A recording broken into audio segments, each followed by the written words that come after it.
Flew down from Ottawa. We had to do a concert in Buffalo, and I had to fly right back to New York. And I was at the memorial services and played a few tunes with Theo, his son, Teddy's son. And that was a sad occasion. It was so sick, you know. The strange thing is that I never think about it.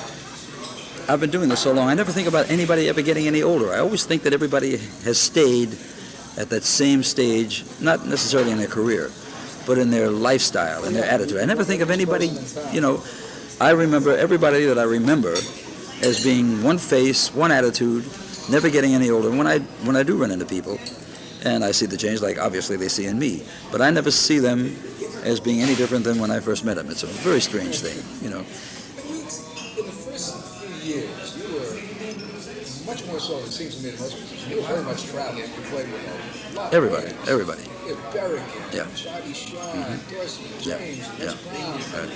Was there any particular reason you moved around so much? I really didn't move around that much. Each job that I played with was a very long stay. When I was with Shaw, I was with him a year. When I was with Dorsey, I was with him for 7 years, on and off for 7 years. I did a tour with Les Brown. One summer, I joined the band just for that one particular tour. No, Berrigan was a very short stay. I was with Bunny for 6 months. Why would you leave bands? More money on I left bands. Let me see. I left Shaw's band because he left the band, really. Right. So there was no reason to stay. When I left Tommy, I went into the Marine Corps. When I left Dorsey, I went in the Marine Corps, and I came back. I was in the service for 3 years, and I came back and went with Tommy again. I stayed another couple of years. Then in 1946, I organized my first band. So every job that I had was a long job. It wasn't just, I used to sit in a lot. I sat in with Benny Carter when I was in town here, and I would go over to the old swing club on Las Palmas Avenue here in Hollywood, and I would sit in with the band. But I never worked with all those people. I did a lot of recording. I recorded with Bird, with Charlie Parker, recorded with Lester Young, I recorded with Art Tatum. I mean, I've had, probably in my career, I've had the pleasure of playing with the greatest musicians, the greatest jazz musicians that this country ever produced. And to be a part of that history is something that you can't buy. When I think back of the people that I played with, from Diz and Miles and Lester Young and Oscar Peterson, the best in the world. I'm a very lucky man. I feel very lucky. There's that great story about how you sat in one night basically at the plantation. Mm-hmm. Yeah. It lasted 3 weeks. Yeah. He called me up, but Joe Jones, his drummer, had just been drafted, and it was their opening night at the plantation. And I was out here with Dorsey's band doing a movie, and he called me and said he needed help that night, and I said absolutely. And I drove down to see him, worked with the band that night, and did it for 3 weeks. And it was one of the highlights of my career to work with a band like that. Best band ever in this country, ever. What's involved with a drummer moving to different bands and different styles? Well, it wasn't very difficult for me for the simple reason that I had such an attitude in those days that unless the band sounded like the way I wanted to play, I didn't join the band. I'll tell you a funny story about my first encounter with Tommy Dorsey. I had just left the Artie Shaw band, and I was sitting in at a place called Pick-a-Rib in New York. I don't know if you're familiar with that, but it was a rib joint that was owned by Benny Goodman and Irving Goodman, his brother. Incidentally, the best ribs ever on this planet. I was sitting in there one night, and I got a call from my mother, and she said that Tommy Dorsey's manager had been trying to reach me in what I call Chicago at the Palmer House. And I called him, and they asked me if I'd be interested in joining the band. And in those days, the Dorsey band was strictly a dance band. It was more like a society band. It didn't have any kind of jazz involved in it, except that the Clam Bake 7, he had a 7-piece band they used to pull out of the big band, and they'd play a few tunes in Dixieland fashion. I told the manager that I wasn't really interested in the band. I really didn't want the job, and he asked me to fly to Chicago and come and hear the band. That they were going to make some changes. They were going to try to change the style of the band. So I flew to Chicago. I went to the Palmer House, and I listened to the first set. And they came over to me and asked me how I felt about joining the band. I said I couldn't play this kind of music. I didn't want the job. And Tommy came over and told me that Cy Oliver was going to join the band and that there was going to be a tremendous transition in the style of the band. They were going to try to do like the old Lunsford type band. And he told me that they had a group flying in called the Pied Pipers. They were going to fly in, and he hired a singer by the name of Connie Haynes. And who else? Jack Leonard had just left the band, and Alan DeWitt was singing with the band. The minute he mentioned Cy Oliver's name, because I was a Lunsford fan, I thought better about going back to New York. I stayed for a while, and I met Cy Oliver. Cy Oliver flew in from New York to Chicago, brought a couple of charts in, and I played them. I was delighted with the way the charts were written, and the band started to swing more than it had originally, and I figured this was a good place to be. The band was good, and Harry James was at the Sherman House in Chicago, the College Inn, and there was a singer on that band by the name of Sinatra, and Tommy went over to hear him, and 2 weeks after that, Frank joined the band, and I think that's when the band really took on the success that it had in later years. Well, I think Frank had intended to leave the band anyhow. Well, those things happen in those days. If you offer the guy $25 more, they'd leave, and I don't think that's proper. I don't do that as a band leader. I think it's a bad thing. But in those days, I suppose it was a cutthroat thing and very competitive. And that's how Frank joined the band. Joined the band at the Riverside Theater in Milwaukee. But you, with all that we read about you, first of all, Tough guy. there is as much written about your personality Yes. and the short fuse and Yes. the feistiness. Yes. True, false, fair to say? Fair to say. Absolutely. Very independent. Always have been. Because the business wasn't new to me. I was brought up in this business. My family, both in vaudeville. And so I knew pretty much the inside workings of what show business was all about. And music was just another facet of show business. And having a very independent mind about what I wanted to do and what I wanted to be, it rubbed a lot of people the wrong way. And it wasn't necessarily arrogance. It was just that I was sure about my own talent. And I've said this in many interviews, that to be humble is to lie about your own talent. If somebody tells you you're good, and if you're not good, then you have a right to be humble. If you are good, then you have a right to say, I'm good. Because false humility is, it isn't real. It isn't realistic. If you know you're good, you're good. And in the early days, as a young man, going around and telling everybody that you're good, if you have an opportunity when somebody says to you, you sounded really good tonight, and you say, yep, I sounded good tonight, it kind of threw people off balance. I think that most of the people that know me now understand what my attitude is all about, and they accept it. Having a short fuse, I was always the guy that wanted to stand up for everybody else. I didn't like what was happening as far as the black situation was concerned in the early days, and I used to get in a lot of trouble about that. I like to think of myself as a stand-up guy. I believe in certain things, and I fight for those things. And I still do. At my age and at this stage of my career, I still feel the same way about things. Joe Stafford said that there was some very interesting times with you and Tommy and Frank. Very mild-mannered people. Well, I think Tommy once said there were three guys in this world that he really hated. There was Hitler. He was hiring another drummer. I was leaving the band. This is a funny story. I don't know if he ever told you this. You know Alvin Stoller? Yeah, sure. Okay. Alvin was taking my place. I was going someplace. I don't know where I was going. And Alvin, I've known Alvin. We're both from Brooklyn, and I've known for years. And I think Alvin tried to take on the same attitude that I had, but I had already become established, and I had an attitude. And when Alvin joined the band, I think he tried to assume that personality. And he said, Dorsey said to him one time, there were three guys in this world that he couldn't tolerate. One was Hitler, Buddy Rich, and now it was Alvin Stoller. So, that's some company to be in, right? That's a true story. But you and Tommy did a lot of battling. Was it a musical battling? Or was Oh, no, I had the greatest and highest respect for his musicianship. The greatest trombone player, in my mind, that ever lived. Nobody like, absolutely. Greatest melodic. Now, I'm not talking about a jazz player. But for a man, he would have given anything to play jazz. He loved Tigger, absolutely.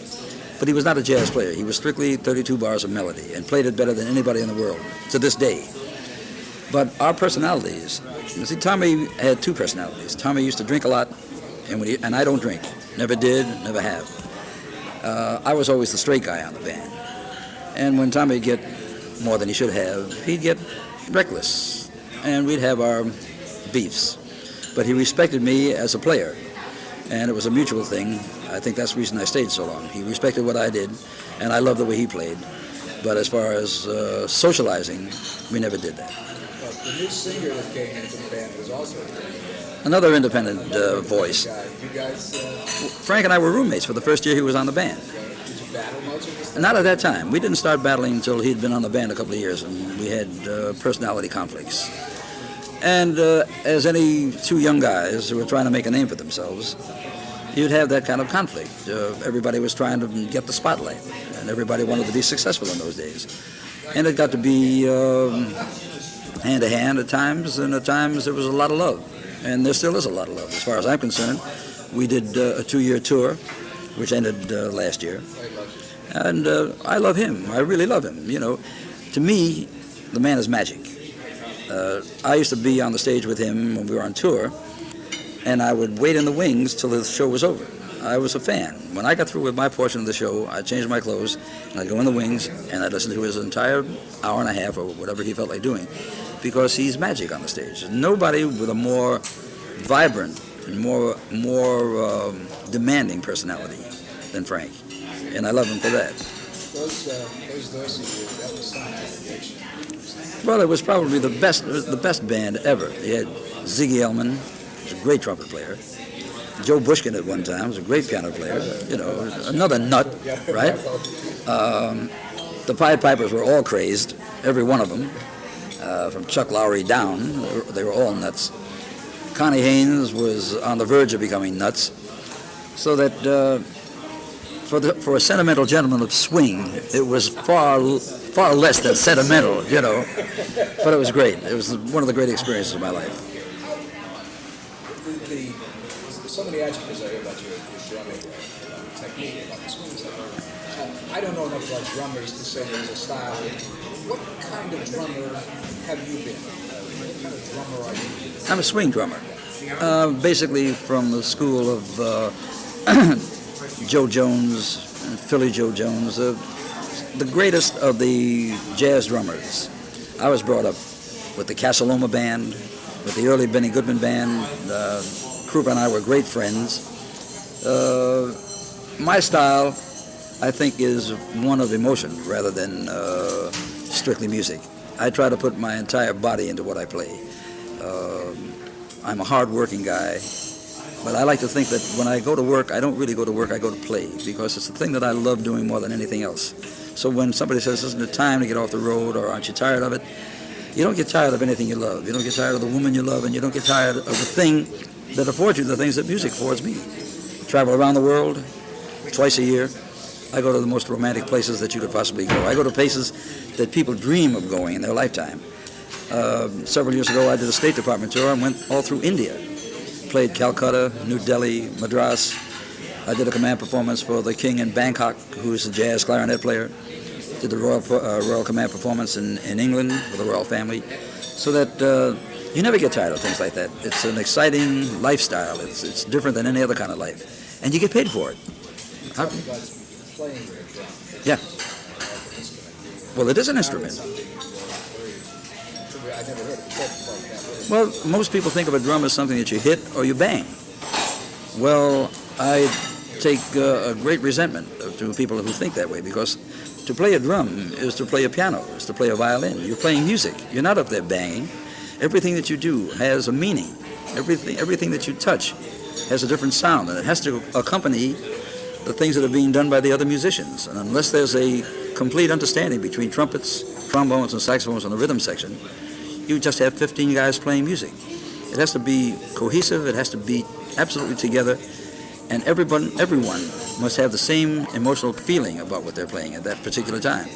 And so drums becomes a musical thing, not just something that a lot of people think visually. Oh, look at them go! It isn't that. I'm a musical drummer. I don't bang, and there aren't too many of those guys left. When all those bands were, was it possible to have a good band without a solid drummer? A drummer could make probably more difference than anybody else. The drummer was the most important instrument in any band today. Absolutely. I like to think of drummers as quarterbacks, and if you don't have the quarterback calling the right singles, you don't have a team. I don't care how the ends play and how the back line is. Without a quarterback, you don't have a team. And without a drummer, you don't have a band. You have a band, but you have just a band. The drummer makes all the difference in the world. Over the many years of playing, have there been innovations in drums? Have there been new gimmicks? There are always new gimmicks. The thing that's going on today is the thing that I resent more than the electronic things. Yes. I'm talking about the instrument itself. No, I mean, there's drummers today use 2 and 3 bass drums, and they use 8 tom-toms and 25 cymbals. But in reality, you only play the snare drum, the bass drum, the tom-toms, and the cymbals. And any more than that is just a lot of nonsense. The tonal quality comes from the sticks and the way you present the sticks to the drum head. And everything else is from you. Everything comes from your heart to your wrists onto the drum. And unless you play that way, you're just another guy banging. In the last 30 years of rock and roll, some drummers that you thought there have been some excellent drummers. Well, my favorite guy today is Steve Gadd, who has a background of jazz. And so he incorporates his jazz feeling into the rock and roll thing. And he's probably the best of that particular style of drumming. Harvey Mason out here is a very fine drummer, does a lot of studio work. Carl Palmer, he used to be Emerson, Lake and Palmer, was a very fine drummer. I've known him since he was 15 years old. Well, that was a different style altogether. But the more musical drummers I'm talking about, the guys who really know the instrument. Louis Bellson is an excellent drummer. Yes, he does the same. Well, he's been around as long as I have, doing practically the same thing. He's at various bands. He was with Ellington for years. A great artist. Chick Webb was one of my favorite drummers of all time. Probably the original jazz drummer, aside from guys like Baby Dodds and Zooty Singleton and people like that who came up in the early 1900s. I think about the 4 people that I mentioned would be the only people that I'm really concerned with as far as their technique and ability to play it. Was it competitive for you as a drummer then? I mean, was it important for winning Billboard awards? I never thought about awards. Awards mean absolutely nothing when you get to the reality of an award. If you look at a poll, you see that you win 1,000 votes. I played more than that in one night. So that it really isn't telling you anything. You win a poll, you win a downbeat poll, you win a whatever poll you're involved in, a Playboy poll, whatever. It's nice to know that there's enough concern out there for people to vote. But it's not indicative of your popularity because you're playing to hundreds of thousands of people a year. I guess you and Gene were probably the best known, anyhow, or the most promoted. I think so. People thought about bands. I think so. I think that Gene was responsible for a great deal of Benny's success. And I think in certain ways I was responsible for a lot of success of the Dorsey Band because I think I made the big change in the band. I think that I took the band from the dance band status to a jazz band status. How about just talking briefly about some of your observations on some of the bands you've written, the Artie Shaw Band? Great band. A great band. Absolutely. Yourself as a leader and a musician. Well, you know, it stands out there. You can see and you can listen, and you know how good Artie Shaw was. You know what a great musician. As a leader, he was difficult. But I was difficult, too, as a sideman. So, again, personality conflict. But the band and playing in the band was a great joy of me, great learning. I said, how good were you? There were nights that was the best of it. Yeah, well, I'll agree with that. I'll agree with that. There were nights. But for a steady, ongoing...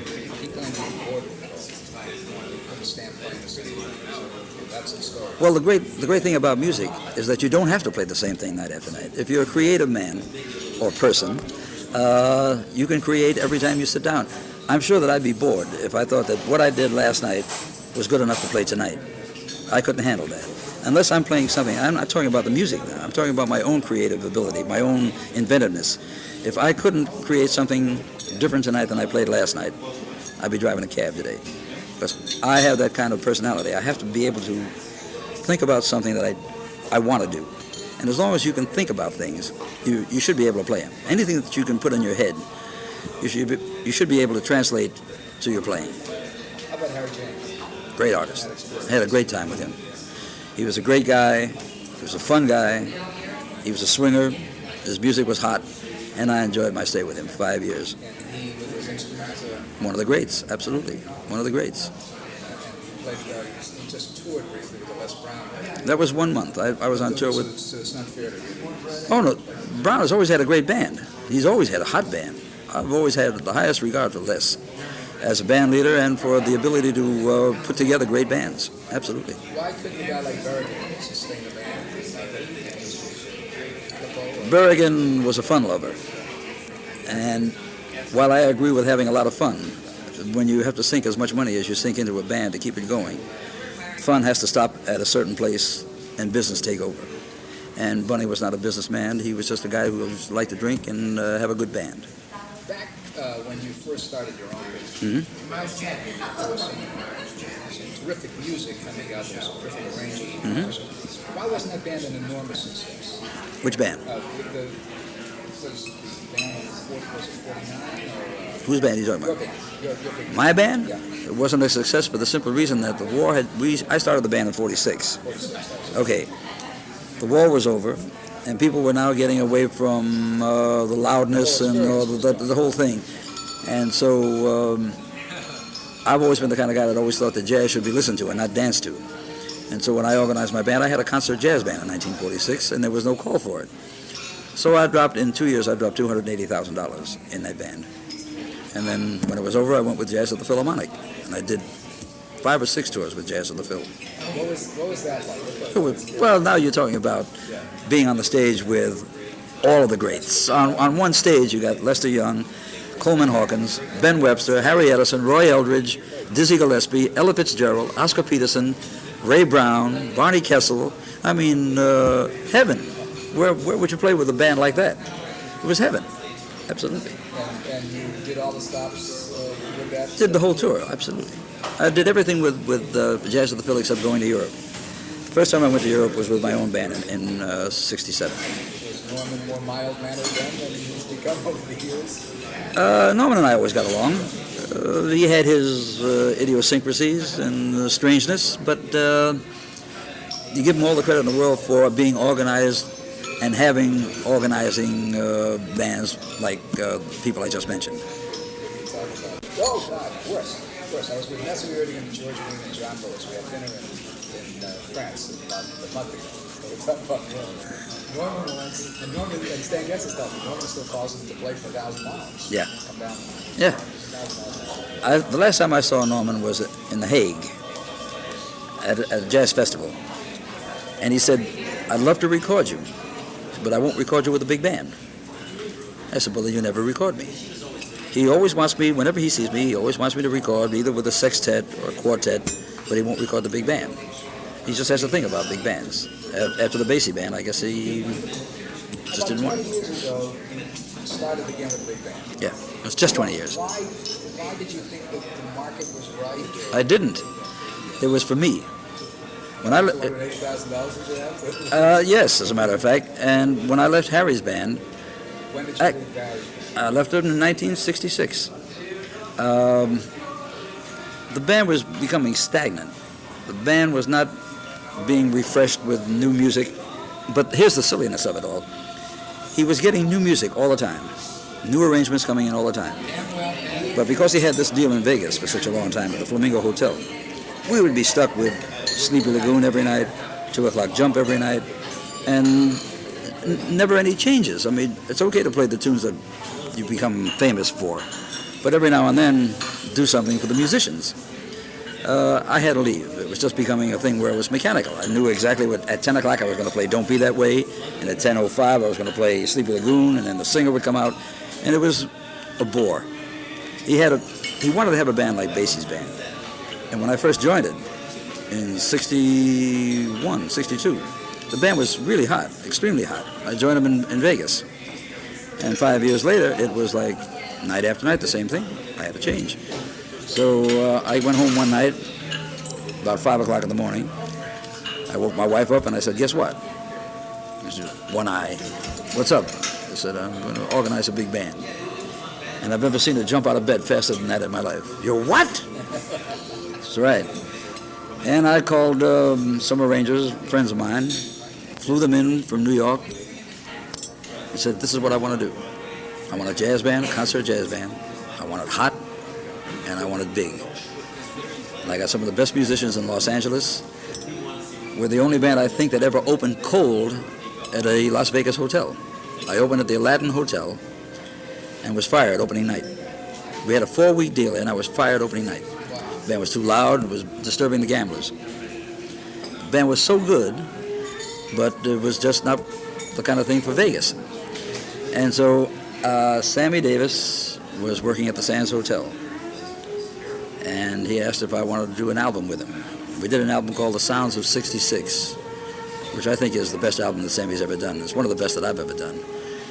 And from that day on, from that recording session, we came into Los Angeles and played a place. Excuse me? Probably. Well, then you know how good it is. As a matter of fact, 2 weeks ago when we played the Bowl here, he did 3 of the tunes from the album. We did 3 of the tunes. But I came into Los Angeles and played a place on Santa Monica called The Shea. And it was the most outrageous success you've ever heard of in the history of music. Everybody came out to hear the band. And from that minute on, that was the end of 66, from that minute on, we played there for 2 or 3 weeks. Went to New York City and opened at Basin Street East. Smash hit, 3 weeks in there. Went to England from there, and the band has been running ever since. You obviously keep replenishing it with young musicians. The band is almost like a high school band. The kids are so young, and they're so good. They're so good. Have you found that interest in playing swing music, jazz music with kids now, because they all only grew up because they could rock? You'd be surprised how these kids swing. Texas State. Aside from their schooling, it's an inbred thing. They listen to the same people that I listen to. They listen to the same people that I work with. And they have a feeling about what I want to do. And it doesn't take very long to mold them into the kind of band that I have right today. I have a jazz trumpet player, 20 years old, scare you to death. I got a jazz trombone player, 21 years old, who will be an important force in jazz. Just about everybody in my band will be important. If jazz continues, it'll continue because of people that I have in my band today. And in the last 20 years, obviously you're still doing it. You can't be operating a deficit of businessmanship. Yeah. There is a market out there that can support a band as long as you stay out there. Well, when you consider that this band works 9 months every year, since 1966, this band has worked 9 months straight. We repeat almost every job we've ever played. We go to the same places, we make our same world tours every year. Business is, I won't say phenomenal, but it's as good as anybody is doing today. Who else is out there? Well, Woody Herman is out there. Maynard Ferguson goes out there. Then you have the ghost bands. You got the Dorsey band. They get pissed off when Dorsey's not there. They come to see the Dorsey band. Well, you see, my audience is totally different than the audience that the Dorsey band would get. I get only kids. We play the high schools, and you look at my audience, and they're 18 years old, they're 15 years old, they're 30 years old. And even the older people, the people who remember me from the Dorsey days, will never ask me to play Hawaiian War Chant. They'll never ask me to play those things because from the band's reputation, they know that this is a present-day band. It's not a band from the past. It's so modern, it's so progressive, it's so into today without having to involve ourselves in the rock thing. Because I like to think that I consider my band a garage full of Ferraris in a world full of Pintos. Did you ever get tempted to play some rock and roll? We've done that. We've done that. I made an album of what I thought was rock and roll, pseudo rock and roll. But the kids don't want to hear that. If they want to hear rock and roll, they go to hear the real bands that play the real thing. They come to hear me because I'm a jazz player, and they know that the guys I have in my band will excite them and give them the same kind of excitement that smoke-filled stages with smoke pots and all of that nonsense. The nice thing about having a band like mine is that we don't have to bend to the MTV kind of presentation. We don't wear funny clothes. We don't have trick lights. We're on the bandstand and we play music. What happens to a drummer over the years? Is there a point where you reach your maturity? Or is it more difficult? Would you say that you're as good now as you were 25 years ago or 50 years ago? Or? Well, without trying to embarrass anybody, I think I'm better today. Is that what, I think I'm better. I think I have more knowledge of what I'm doing. I think I have more strength. I think I'm more creative. I'm more involved in what I'm doing. Before I was shooting for success, and now I'm shooting for good. I'm trying to be better than I am.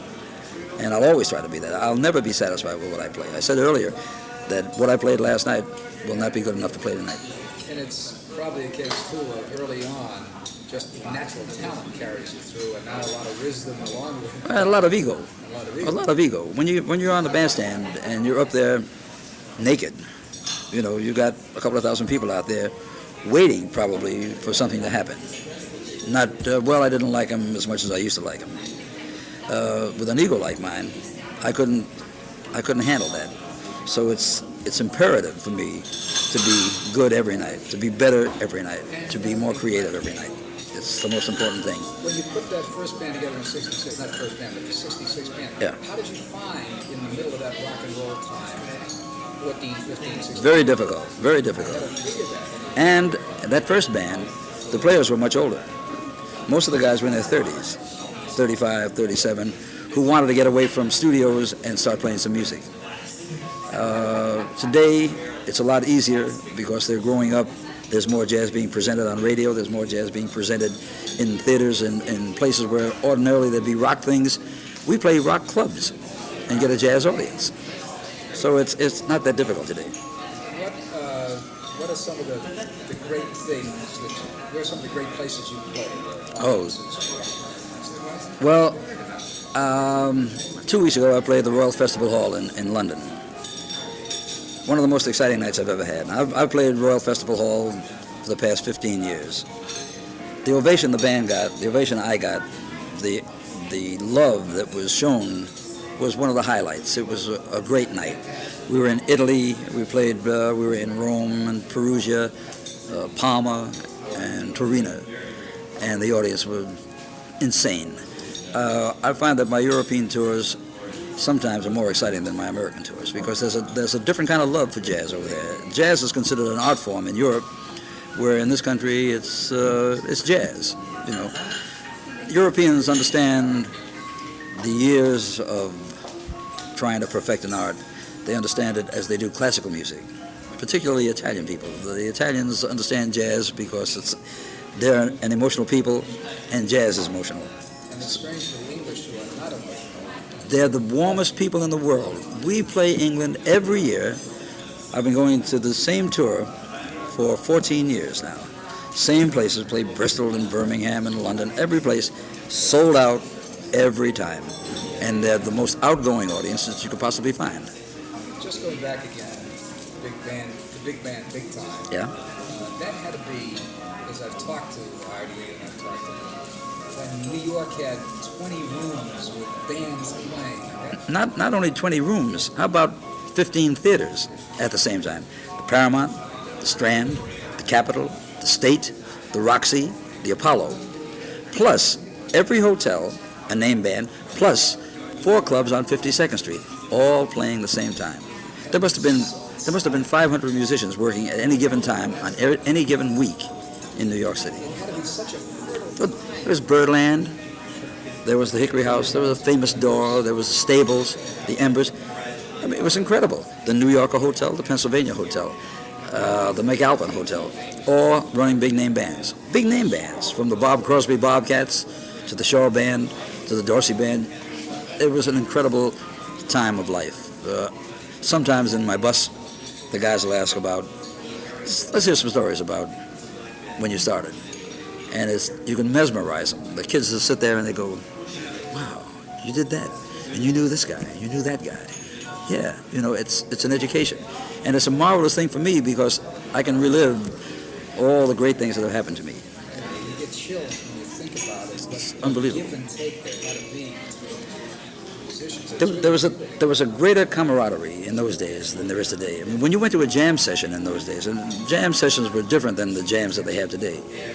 When you finished working at night, you would go uptown to Harlem, and you'd play with all those guys from the Lunsford Band, from Willie Bryant, from the small bands with Roy Eldridge. I mean, there were so many guys that you sat in with, and the black and white thing was so totally together. There was such a mutual respect for jazz musicians. Then you could go downtown to places like Nick's in the Village, and you'd meet all the Dixieland players. I mean, Condons, there were so many. And you could just sit there and you meet all these guys. When I started at the Hickory House, 1938, I waited 3 weeks for an audition. And every Sunday afternoon was jam session day. And anybody that was in the city at that time would flock to the Hickory House. The sessions used to go from 3 to 6 in the afternoon. No, the Hickory House used to put them on. And that's where I first met Krupa. That's where I first met Benny Goodman. That's where I first met Bob Crosby. That's where I first met Roy Eldridge. I met every jazz musician that ever played at the Hickory House. And the reason it took 3 weeks for me to get an audition or to even sit in with the band was that all these guys had first call. They'd always get up on the bandstand and play. When they finally called me up to play this one Sunday afternoon, I finished playing. I had never played in a band before. I'd been in vaudeville all my life. Joe Marcello, who was the band leader then, asked me if I wanted the job. And I started working there 2 weeks later. And, of course, here we are today.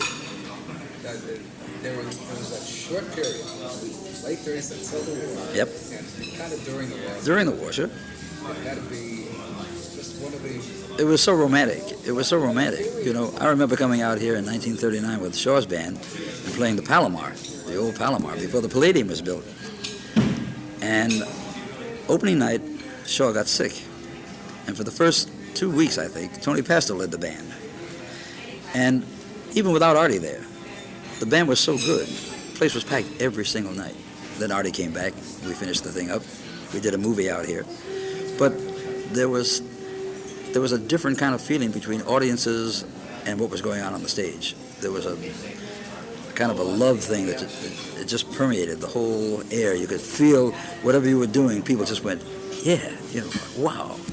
Just, and it wasn't like today where kids light matches in the auditorium and they scream. I don't understand the screaming when you're trying to play. How can you listen? You know, in those days, people would save their yelling for the end of the chart. If you play a tune, and if they liked it, they let you know it. Today you're out there playing, and people are making more noise than the music. So it's a different feeling altogether. Still great, but totally different. I was interested in what you talked about. Because getting other people talking about that period, you see the light in the eyes. Heck, many people talking about it. Yeah. Enjoying the play. Yeah. Sure. And then there was that black problem that Messiah is talking about. Oh, it was Never liked for 3 months in a place. Most of my fights, and I'm talking about hand-to-hand fighting, was on account of that. In the early 50s, when Harry Edison left Basie's band, I had him on my band. And we go to places like Washington, Baltimore, where they wouldn't allow him into a hamburger joint. And I would refuse to bring a sandwich out to him in the car. And I have fights over the counter with waiters and serious confrontations because of that. And I would not allow that. My feelings are too strong. I was brought up with a vaudeville family who had no color lines. My family didn't know the difference between race, religion. You were people. And if you were good people, you were great. And if you were bad people, you stayed away from them. That's all there was to it. Cancel the tickets. If there's a time other than today where it's terrific, if there was a time like some ball players say where there was a period where it was in the groove. Mm-hmm. Was there a year or 40, 41? Yeah. Not so much the Dorsey Band. For me, it was Birdland. For me, it was 52nd Street. For me, it was the Paramount Theater. The Paramount Theater, to me, was the apex. That was it. When that pit went up, and 3,000 kids yelling and screaming when the pit went up, and you played the first tune, the reaction, the spontaneity of the whole thing, will never happen again. It'll never be that way again. And that, to me, was the high life. For me, it was the high time in my life. 52nd Street, Paramount Theater, the Chicago Theater, coming out here to play the Orpheum downtown, the Palladium. Never see that again. And that's a sadness in me. I miss that. But I don't miss anything else. You're out there and there ain't a whole bunch of other people out there. Well, I'm not a nostalgia buff. So what I miss are the times, but I don't necessarily miss the music. Because that was then, it was great for then, but not good for today. I like what I'm doing today.